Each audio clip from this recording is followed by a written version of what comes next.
beginning, there was an empty darkness. The only thing in this void was Nex, a bird with black wings. With the wind, she laid a golden egg, and for in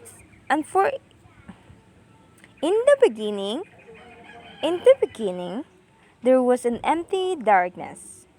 The only thing in this void was Nex, a bird with black wings. With the wind, she laid a golden egg, and for ages she sat upon this egg.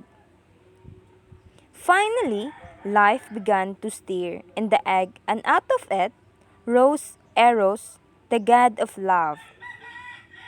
One half of the shell rose into the air and became the sky, and the other became the earth.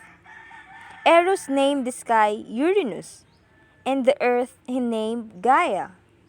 Then Eros made them fall in love. Uranus and Gaia had many children together, and eventually they had grandchildren.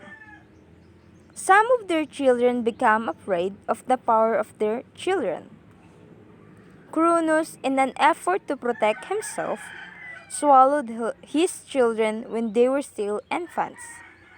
However, his wife Rhea hid their youngest child.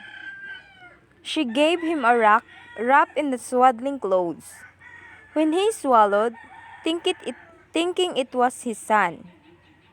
Once the child Zeus has reached manhood, his mother instructed him on how to trick his father to give up his brothers and sisters. Once this was accomplished, the children fought a mighty war against their father.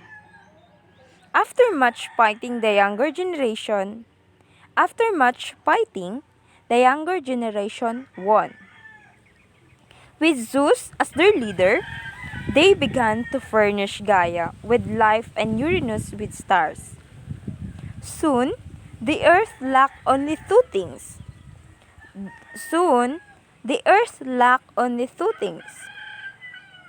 Man and animals. Zeus summoned his sons Prometheus and Epimetheus.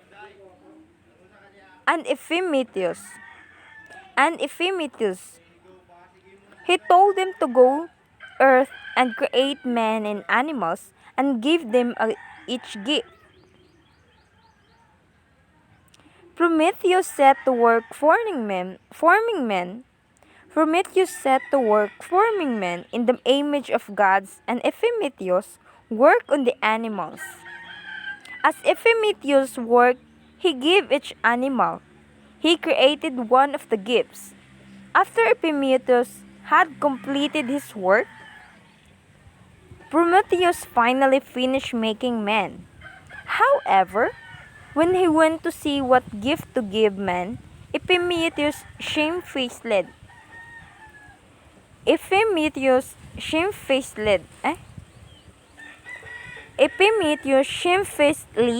informed him that he had foolishly used all the gifts. Distressed, Prometheus decided he had to give men fire, even though gods were the only ones meant to have access to it. As the sun god rode out into the world the next morning, Prometheus took some of the fire and brought it back to man. He taught his creation how to take care of it and then left them. When Zeus discovered Prometheus did, he became furious. He ordered his son to be chained to a mountain and for a vulture to pick out his liver every day till eternity. Then he began to devise a punishment for mankind. Another of his sons created a woman of great beauty, Pandora. Each of the gods gave her a gift. Zeus' present was curiosity and a box which he ordered her never to open. Then he presented her to Epimetheus as a wife. Pandora's life with Epimetheus was happy, except for her intense longing to open the box. She was convinced that because the gods and goddesses had showered so many glorious gifts upon her, that this one would also be wonderful. One day, when Epimetheus was gone, she opened the box. Out of the box flew all the horrors which plague the world today: pain, sickness, envy, greed. Upon hearing Pandora's screams, Epimetheus rushed home and fastened the lid shut.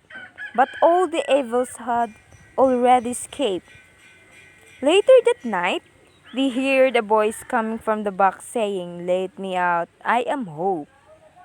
Pandora and Epimetheus release here and she flow out in the world to give hope to humankind.